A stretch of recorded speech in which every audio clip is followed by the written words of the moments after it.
Hey guys, nakauwi na nga ako dito sa Coron, Palawan. And I have a problem. First of all, may bago akong mic. That's why nakakapag-video na ulit ako kahit malayo.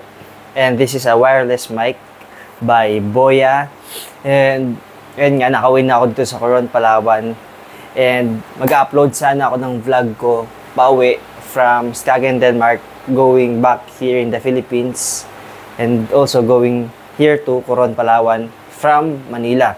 But unfortunately, nawala yung mga files ko. So sobrang inis na inis ko nga. Pero yan, babawi na lang ako sa inyo guys. Mag-vlog na lang ako dito sa Coron. Kung ano nga ba yung meron dito sa Coron, Palawan. Of course, sikat yung Coron, Palawan sa mga pag-island hopping. Pero it's more than that. Dito sa mainland, Coron, Busuanga Island, marami ring places na pwede puntahan. So, samahan nyo ako. Hello guys! Ngayon nga, pupunta kami ng Busuanga. Pupunta kami ng beach. Saan beach pupunta tayo? Pupunta kami ng Okam Beach. And yung kasama ko nag-exercise pa.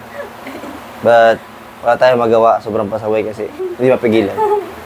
Hello guys! Pupunta kami ngayon sa Okam. On the way na. As you can see, sobrang init kaya nakaganito ang aking outfit. Si Madam naman nakasombrero. Oh, grabe naman yung yakap mo na yun. Nakita mo yun? Grabe yung yakap eh. And gusto ko lang i-share sa inyo kung anong meron dito sa aming paligid. So, dito kami maliligo mamaya. Kulay green na tubig. At dito na kami titira. Yan ang aming bagong tirahan. At yun lang naman. Nandito na kami sa Busuanga, pero we are still in the middle of the road. Pero dahil nga umuulan, kaya nag-stop over muna kami dito. Ayan yung motor. Pahinga muna dahil almost 1.5 hour na rin kaming bumabiyahe. Yan. Tigas ng buhok ko, babe. Kitang-kita nyo naman umuulan. Mahirap bumiyahe kapag umuulan, guys. Tingnan natin. Mahirap talaga pag may motor. Ikot. Hello, guys. Char. Nagsusuklay pa ako. Mas lumalakas ang ulan. On the way sa beach, dumaan din kami ng San Rafael para bumili ng crabs. 270 per kilo at bumili kami ng 1.5 para ito ang aming kakainin sa beach. Lunch and dinner. May dalawang way papunta ng beach. Pwede kayong dumaan dito sa tulay and pwede rin naman kayong magmotor going to the other side. And suggest ko lang mas maganda magmotor na lang kayo papunta sa kabila para dala-dala nyo mismo ang inyong mga motor.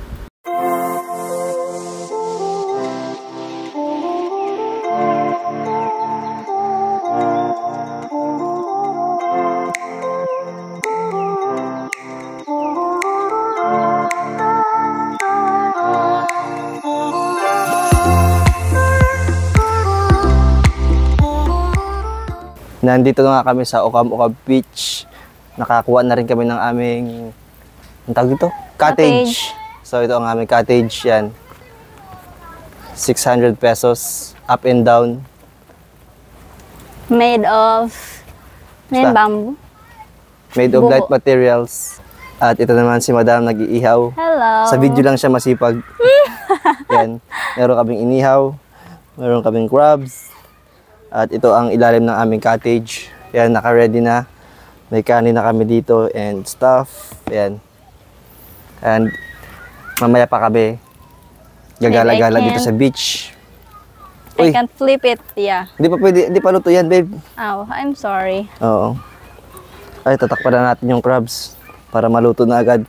Ito naman, nabili namin for 400 lang, discount 5 pesos. Yan. 1.5 kilo na. Mag-overnight kami dito. So, bukas pa kami makakauwi ng umaga.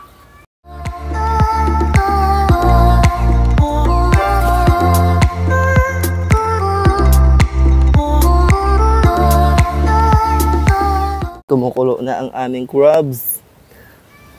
Grabe talaga. Pak, picturean natin. Ito, luto na rin yan. Mga 30 minutes pa siguro, no? Para ano. Dito lang yun, no? Saan natin ilalagay? I mean, first we have to press the garlic char. Huwag ka na mag-English. Joke lang yun. Mm. Hindi para lumabas yung juice. Yan ang aming sausawan. Meron na rin pala dito sa ceiling.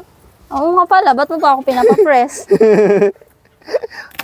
Ready-made na pala yan. Wag na to? Para sa lang sa ano pala, sa isda yung, Sige. tawag dito yung toyo ba? Mas masarap kasi kapag pinipress eh. Walang hiya. Ayaw. Sige, slice na lang. Ang kamay mo Sus, inipit-ipit mo nga lang yan eh.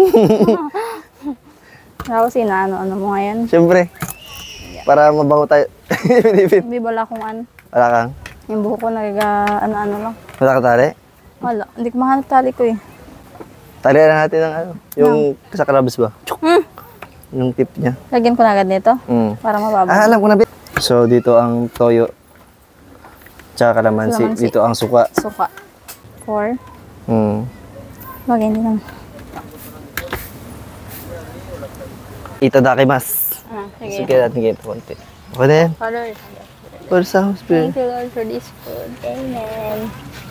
Ito natin yung crabs muna. Ito ang matabang crabs. Alam mo ba? Hindi. Ito yun, babe. Para tayo mga lukulo. Sarap, babe. Ang taba. Alright. Grabe, 250, ang taba, babe. 270 per kilos, guys. Harap. Dapat pala dito natin nilagay sa sausawan, no?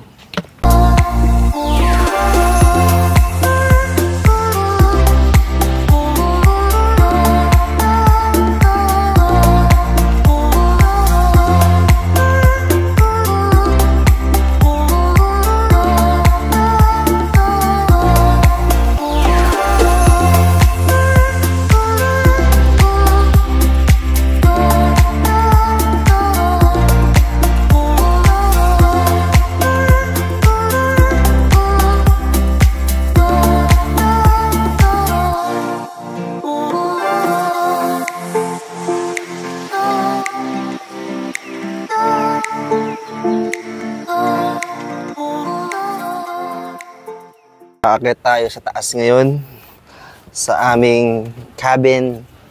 Ito yung nirent namin. May second floor. Ayan. Ito ang veranda. Di ba yung veranda tambayan, gano'n? Yan, ito ang aming veranda. Terrace. Yan. And, of course, yan ang view. Tabing dagat. Yan, may naliligo nga eh. Yan ang view namin dito. Diyan ako mag-ayos sa labas para maliwanag. Okay. Ay, naku. Ito naman ang aming cabin. Ang kalat, babe. Si Madam nandito. Mag-ayos pa ako sa labas. Ito ang aming higaan. Malaki naman. Meron kaming giant electric fan. Yan. Kasyang-kasya kaming dalawa dito. 3, pwede rin. Walang problema. And we paid for 600 pesos. Ito naman ang aming bintana at napakaganda ng view dito, guys. Yan. Pak. Yan. At yan ang dagat. Yan, marami ring mga guest na nandito. May mga motor din sila dahil motor lang ang makakapasok dito, guys. At ngayon, yan nga, naka-ready na rin kami. Pupunta na rin kami ng beach para mag-picture taking.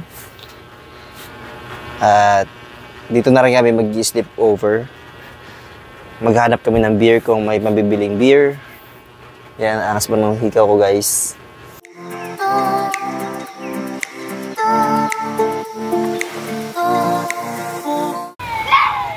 So, guys, ito ang kanilang beach. Alright. Punta tayo dun, babe, oh. Ayun pala, babe. Doon tayo punta muna. Papunta dito. Ayan, babe, oh. Ha? Yung parang may ano maliit na kubo-kubo. Oh, sige. Ito, may dog. Made of. Ito kami, walking lang, guys. Parang masarap magpa-babe, eh. Kaya nga, iwanan natin chanelas natin. Hindi. Para tayong loko-loko, eh. Hahawakan natin. Yan lang.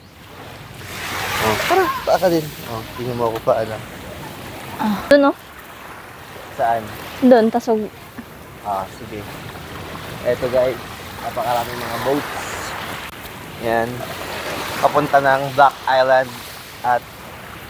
Pero hindi na kami pupunta doon dahil 2,500 papunta doon. Ay, 2.5 daw? Oo. So, no thank you. Ayun o, yung nakikita mo yung maliit na ano. Na? Ayun o. Oo. Yung bahay-bahay doon. Oo.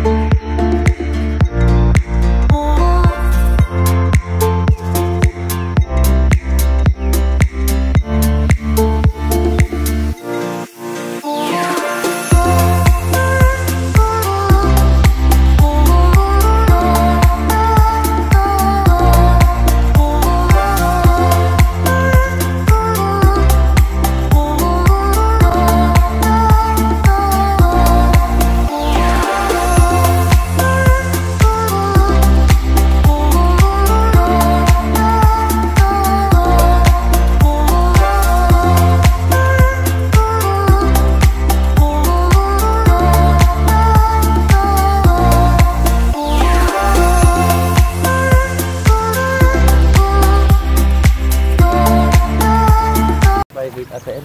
So, yung Bakit magpipicture lang naman tayo? Hindi naman sinabi no picture taking private. is allowed here.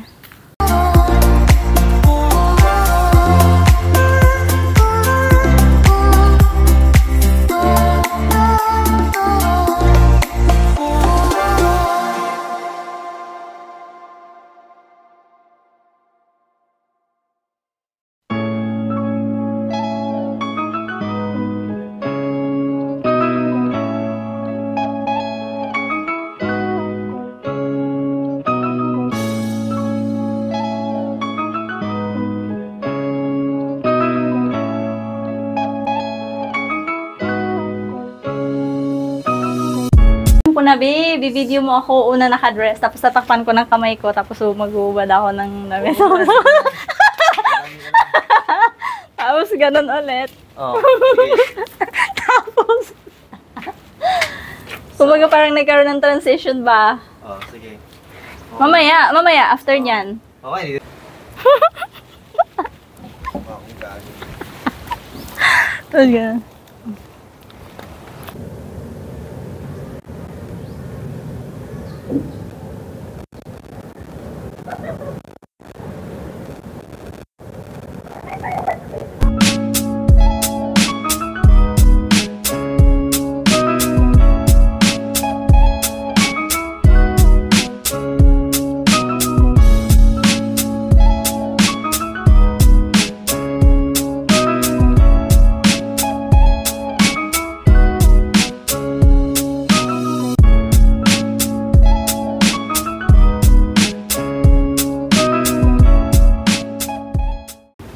Kami ay mag-video and mag-picture taking mula dito sa separate man-made. Pwede man yan i-post, di ba?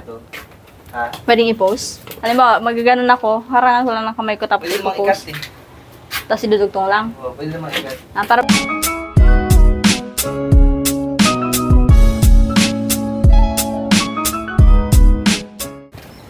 So, tapos na po kami mag-photoshoot. Masaya naman siya sa kanyang mga tarantaduhan. No? Masaya ka naman sa mga tarantaduhan mo, Dave. Siyempre. Grabe talaga. Ano yun, babe? Maliligo ka na, ganito ka. Hindi Siyempre magsiswimsuit ako. Di mo... Ha? Ayaw Ayan nga naman. pala eh. Hindi magdamit ako. So, hello guys. Dito nga kami sa Ukam-Ukam. And ang masasabi ko lang sa place na to is very peaceful. May mga tourist pero hindi ganun ka dami. Ang sand naman nila hindi ganun ka pino but bearable. Hindi pa kami nakakaligo pero sa nakikita ko malinis naman ang kanilang karagatan. And dito kami matutulog. After naming maglakad at mag-picture taking, naligo na rin kami dito sa beach dahil sayang naman ang aming pagpunta kung hindi kami maliligo dito sa beach.